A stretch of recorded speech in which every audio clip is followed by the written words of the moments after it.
I will keep this short. I had to present a speech on injustice, power, and how to make the world a better place. In our poetry speech, I presented this video, which the class loved, so I got permission to make the video again. Here's my grade, my final grade for the class, and the rubric. Enjoy. Every story has a villain, right? Somebody has to be blamed. Somebody has to be the bad guy. It makes sense, except there's one tiny problem.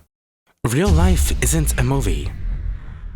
In movies, villains come with dramatic music, evil plans, and giant flashing signs telling us exactly who we're supposed to root against. But real life doesn't work that way. Sometimes the villain is innocent. Sometimes the people telling the story have all the power. And sometimes the people with the least power are the ones forced to live the consequences. And I found that pattern everywhere. I found it in non-fiction like Just Mercy. I found it in entertainment like Attack on Titan. I even found it in stories from online communities.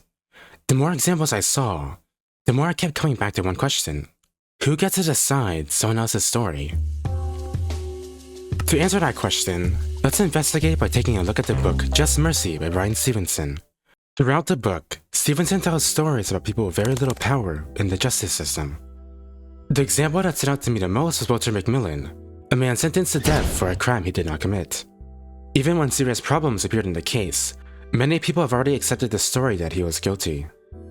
What struck me the most was the imbalance of power behind it.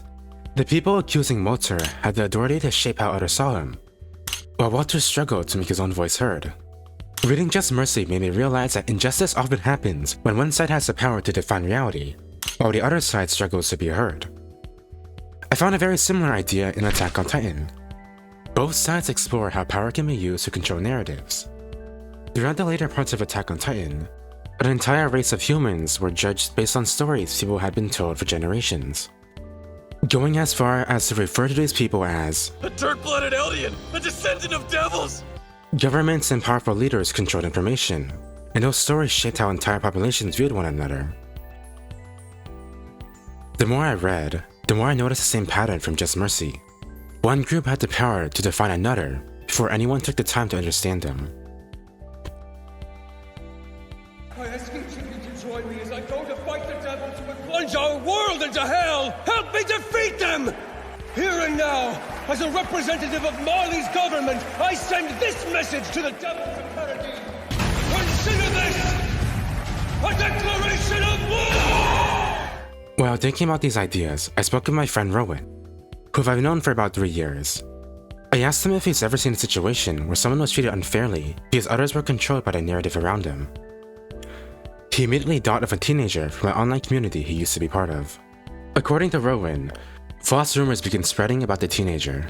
People quickly accepted the accusations without evidence, and before long, members of the community who had never spoken to the person were attacking her.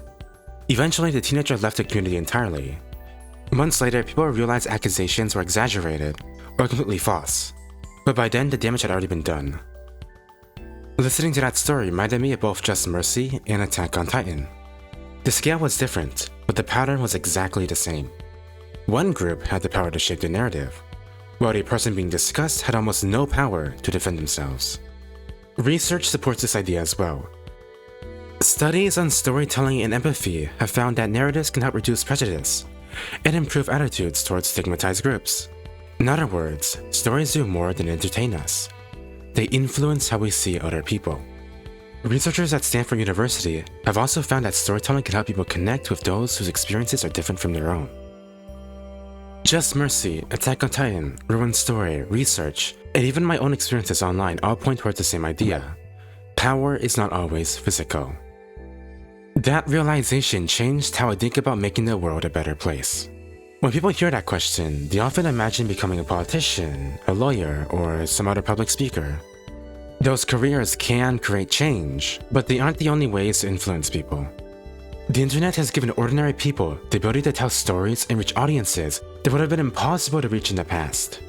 Every day, millions of people watch videos, repost, and listen to creators who share their experiences. The stories they encounter shape how they see the world. The biggest lesson I've learned from creating content online is that people connect with authenticity. As corny as it sounds, people like relatable people. When viewers feel connected to someone, they become more willing to listen to what that person has to say. That is why the media in this video isn't random. I didn't use Attack on Titan because I liked it, but because I can use it to connect with my peers who love anime and comics. This here is to keep my classmates who love Minecraft engaged. Every visual element in this video was personally curated or shaped to connect with someone in one way or another. Because this is how I will make the world a better place. I plan to create content that people enjoy, but I also want to create content that helps people think about the stories they are being told. Throughout this unit, I learned that injustice often begins when people lose the power to define themselves. If stories can be used to spread fear, assumptions, and prejudice, then it can also be used to spread empathy, understanding, and truth. That is the kind of content I want to create, and that is how I hope to make the world a better place.